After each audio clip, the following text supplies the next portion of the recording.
recently on Facebook where someone was mocking the idea of thoughts and prayers, and I thought, what a terrible thing to do. And you see that quite a bit, especially online, which is a bit of a cesspool of humanity. But here we are online, so we're trying to bring a little life to it. Sorry, sidetrack. Here's the thing about the thoughts and prayers. I pressed one of these guys, and he said, I just think religion that doesn't do anything is useless. And I said, do you know that you're quoting scripture? I mean, you're paraphrasing, but you've got a scriptural concept. It's interesting because you look at James, who wrote the phrase, faith without works is dead. And if you understand it properly, you see that faith is not, or that works is not what bring us salvation or anything. It's a natural expression of a real faith. And the interesting thing about James is he was the half-brother of Jesus. You would think he would have known who Jesus was long before James actually came to a strong faith, because he was a late bloomer.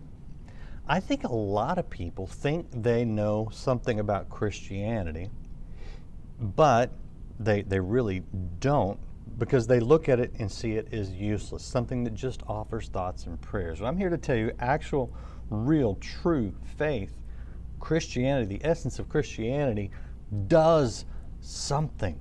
And it does something very practical and very good that helps people.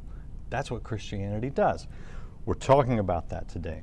And so I have the executive director of an organization called Acres of Hope, and it's out in Auburn, California. And if you don't know where that is, I didn't have to look it up. It's about a third of the way from Sacramento up towards Reno. So it's in the foothills of the Sierras. Beautiful, beautiful area out there. Acres of Hope is faith in action.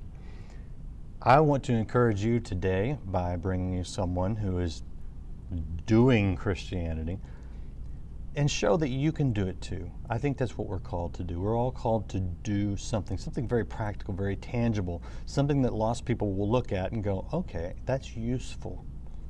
So, Lisa Risdal, welcome to Life Today Lives. Great to have you. Thank you. So Great to be here. let's start. I'll show people the website. This is Acres of Hope. And you can see it says breaking the cycle of homelessness for women and children. So this is the area she is focused in.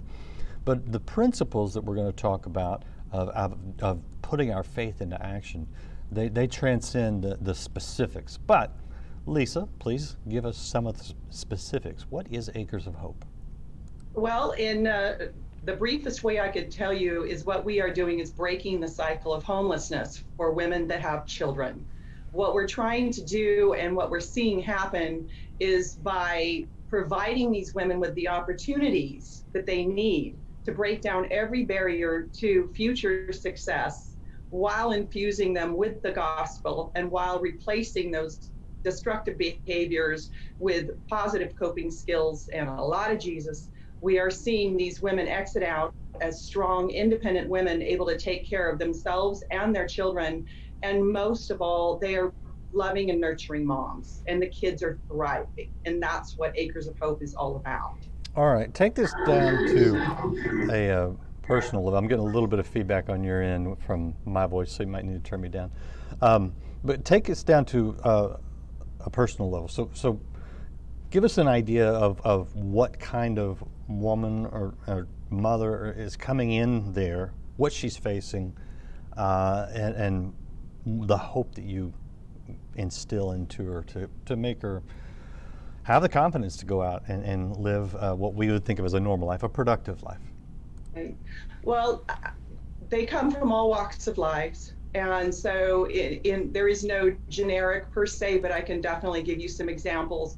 We've had women come in there that literally were suicidal prior to coming in and were ready to take their own lives because of the lives of destruction that they'd been leading. They had come broken out of foster care, living on the streets, had no connection, had no hope, had been living in survival mode since they were children. They had been abused as a child by their caretaker. They had cycled through foster home after foster home that were not good foster homes. And I know there are good ones, but these were not, to the point where in their own addiction, in their own survival mode by prostitution. They just were completely without hope and full of despair. They then found out they were pregnant, and that was their motivator. They said, I am not going to bring a child into this world that is going to have the life I have. And so by going into rehab and getting past their addiction, coming into Acres of Hope, we were then able to start from the ground level with them to not only equip them with every basic life skill that they need, but at the same time help them drill down into what we refer to as those deep root issues to find out what was leading them into that destructive behavior anyway, what kept them in their addiction, what kept them in their dysfunction to where they didn't feel like there was any opportunity for them to be anything other than what they were.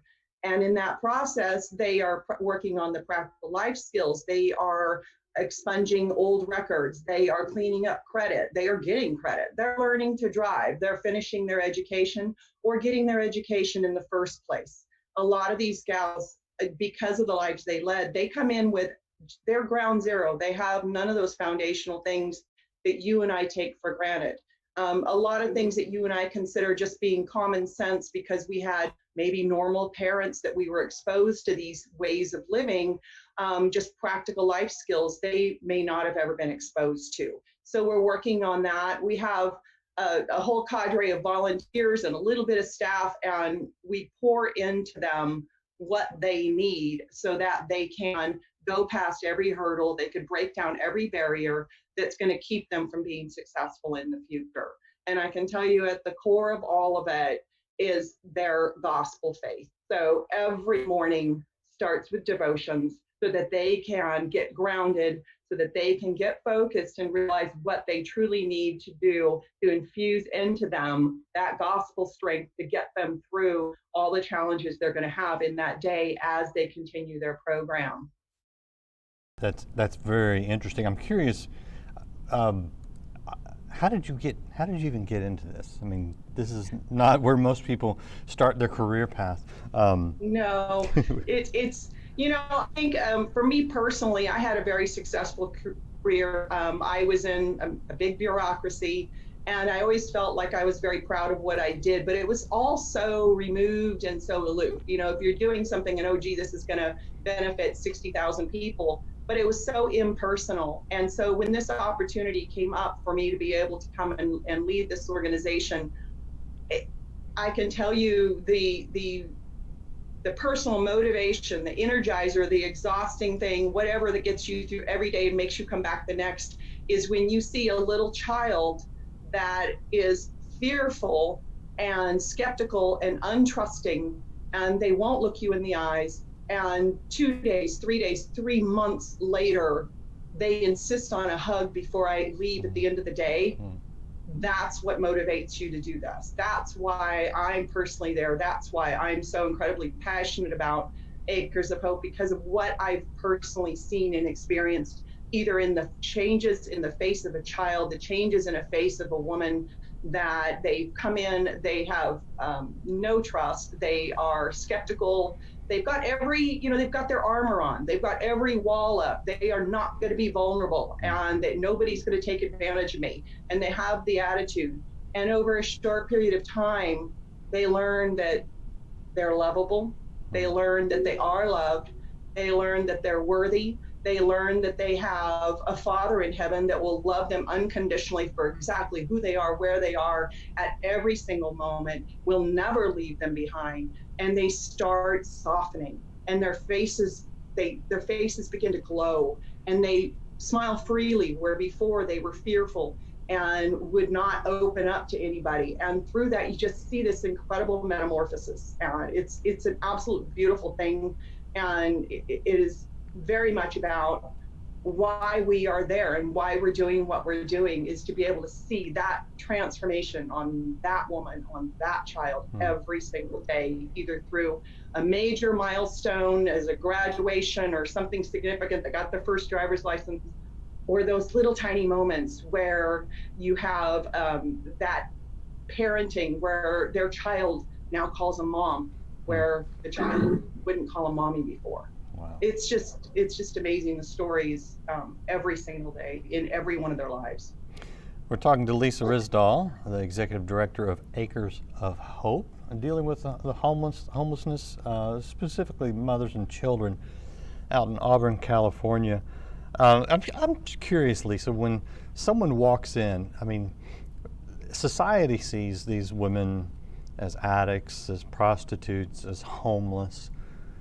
When a new person walks in to the facility, the place there, what do you see? We see all that and more so. We see these women that are just burdened down with labels. They have gone their entire lives with labels. And like I said, the majority of them are victims of abuse as a child. So they've been accumulating these labels since they were very, very young, and they just keep getting piled on. And they have only seen themselves as blight on the community because our community has told them you are blight on our community. And for them to be able to come into Acres of Hope and have us go, oh, no, you are not blight on this community. You are a beautiful woman. You are a beautiful child of God. And you are going to spend however much time you need here so that you can grow and flourish and your children can grow and flourish. And so we see those labels just fall off one at a time. And they are able to look down the pew at church on Sunday and go, wow, I'm kind of just like that family over there. I don't feel any different. And you know why? Because the community is treating them that way. The community doesn't see labels. They see a beautiful woman that's a child of God that is working so incredibly hard and so incredibly courageous to transform her life and thereby raise her children to be beautiful, successful adults in their own. I'm curious, you talk about church, you talk about faith, and obviously I think that's huge. There are a lot of organizations that are not Christian-based, faith-based organizations that are doing similar things. Why do you think it's important for you especially to have Christianity, have Christ be at the forefront of this redemption process? Well, I think you just nailed it right on the head. It's a redemption process. How are you going to be redeemed if not through Christ?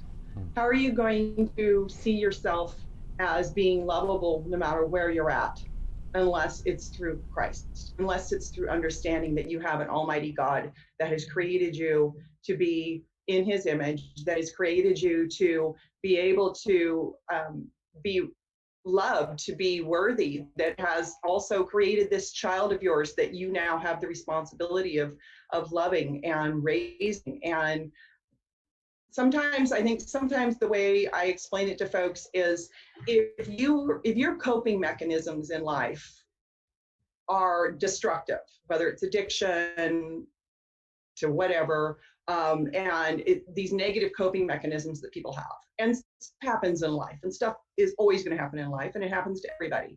So if you've removed those destructive, negative coping mechanisms, such as drug addiction or alcoholism or whatever, and stuff happens, how are you going to cope? So by infusing the gospel and infusing that relationship, that they have that faith, that they know that they're forgiven, that they know that they have grace, then that becomes that positive coping mechanism. So when stuff happens in their life, which it's going to always happen, they have a positive way to fall back on. Without that, what we find is we see people cycling through program after program after program after program because they haven't had that. And so they do really good while they're in their 60, 90-day program in the secular world, and then they go out on their own, and as soon as stuff happens, what do they fall back on? They go right back to their comfort zone. They go right back to those destructive coping mechanisms, and they go, well, I know, but I had a bad day, or this happened, or that happened, and they go right back into it. And so then they start the cycle all over again.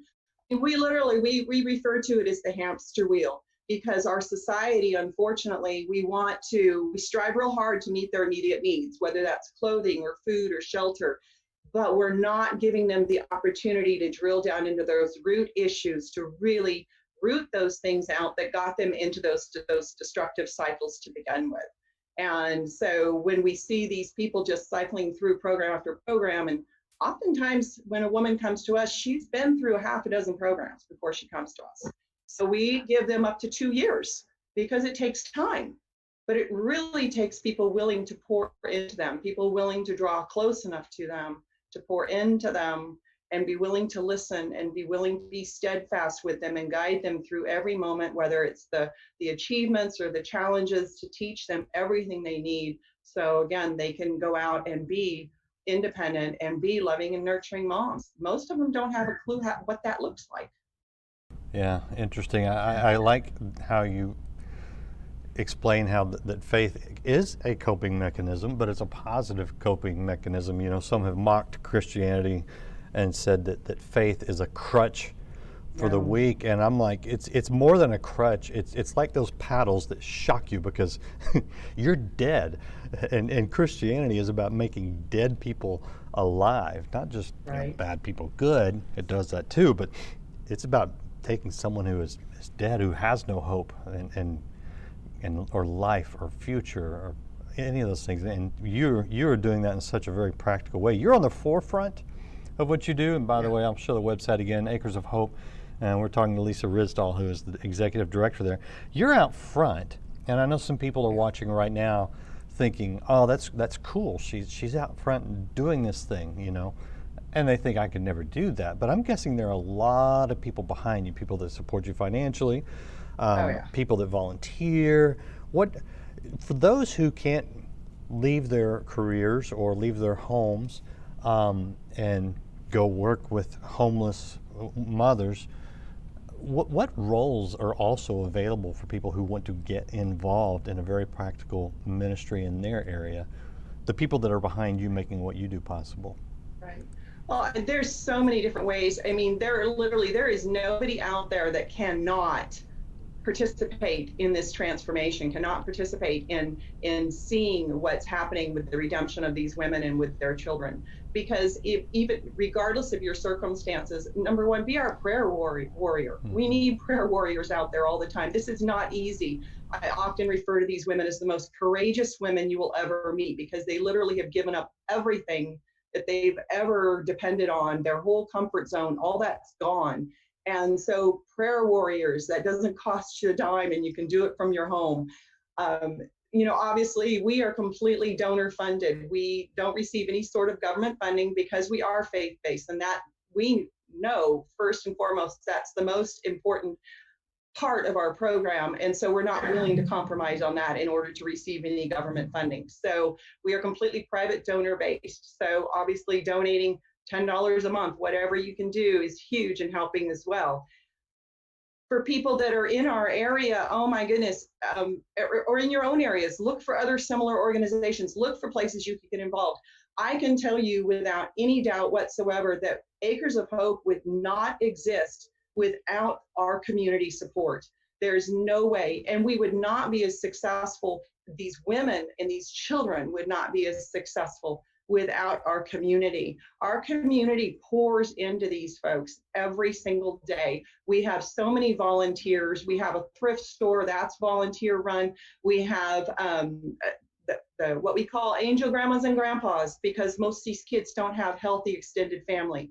So these angel grandmas and grandpas, they come in and they pour love into these children. And these children learn that, hey, there are healthy extended family out there. There are safe people out there. And we've had women that have observed their little girl running around squealing with an angel grandpa chasing her around the playground, who was just so astonished. Her words were, "I never knew love like that existed in this world."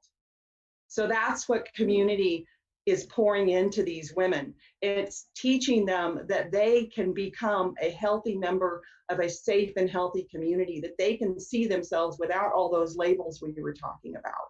And so there's so many ways that we would, I know with Acres of Hope, I always tell people, if you don't fit into one of our little volunteer slots, give me your ideas. So we're very lean. We depend on our community. They come in, they clean our grounds, they do our maintenance, they work with the women. What we're trying to do is, while the families are there, is not allow them to become dependent on us. We do not want them to enable them to where they have a dependency on Acres of Hope. So when they graduate, all of a sudden, they're like, well, gee, I don't know how to handle this situation because I just need to go back and lean on Acres of Hope. And we're like, no, while you're here, you are going to learn to be engaged with every program, every resource, whatever that's out there in the community. So by the time they exit, they have a church family, they've got recovery families, they know where the food bank is, because you know what, they're still going to be single moms when they leave. And if they have a bad month, they need to know there's no shame in going to the food bank and getting a bag of groceries. So there's, they're graduating out, they've got a job, their kids are in school or daycare or both, and they've learned how to have those daily healthy habits that is helping them to be a successful mom in this world. And that's what community does. But if they weren't engaged in community, if they didn't see themselves as part of community, because that community comes in and pours into them, they're just going to stay on that hamster wheel and go from another program to another program to another program. Yeah, no doubt. And I think the emphasis in Scripture of community, sometimes I think we maybe gloss over, don't quite comprehend, but this is exactly what we're talking about. I'm curious, so I mean, women who come in who, single parenting is difficult enough. I mean, my wife and I raised 4 kids, and God knows I could not have done it by myself. So all the moms out there, especially that are raising those kids, hats off to you. When you have a background of addiction or prostitution or other destructive behaviors, I can't imagine that that's a lot to overcome. I mean, more than I can really comprehend. What are you seeing some of these women become, other than just functional? Are you seeing some of them grow into very practical roles, and what are you seeing? Yeah. So I often have to, lots of stories here. So a graduate that came in not knowing how to cook top ramen is master chef at a local country club. We have a gal that graduated out. She went through a welding program with the Iron Workers Union. They interned her. She exited out making twice as much as any of my staff with all the benefits, right? So, and then I had a mom not too long ago that was so discouraged. Her probation officer had told her, based on her record, you're not going to be able to do what you want to do. She wanted to work with women similar to her to be able to help people. So kind of in the social services field. And her probation officer said, you're going to have to give that up because of your background and state licensing, et cetera, nobody's ever going to hire you. They're not going to be able to hire you. So you need to think practical, go get an office job, go whatever. And she came and talked to me, and she was extremely discouraged. And I kept telling her, I said, you just need to focus on who you are now, not who you were then, and keep going, keep trying, and find an employer that's going to see you for who you are now, and they're going to want you to be part of their team. And it wasn't a week later, she comes scrambling in the main house. She sees me passing through, because usually I'm whooshing in and out. And she's like, you are not going to believe this. She's like, I got not 1, but 2 job offers in her field. A week later, I walk through the kitchen. She's standing there with an employee handbook in one hand and a 401k form in the other hand. So, I mean, it is just, we have so many stories, and they go out into every different form of career, whatever that they're focused on, whatever their aptitudes are. We don't limit their dreams. We have a mom that graduated out as a certified nursing assistant, and then subsequently continued to be a great mom, live on her own, raise her daughter, and put herself through nursing school. She's now a registered nurse. So some of these gals, I'll tell you, when they flip the mom switch, they are just go-getters, and away they go. So it's really fun to watch. I feel like a proud parent all the time.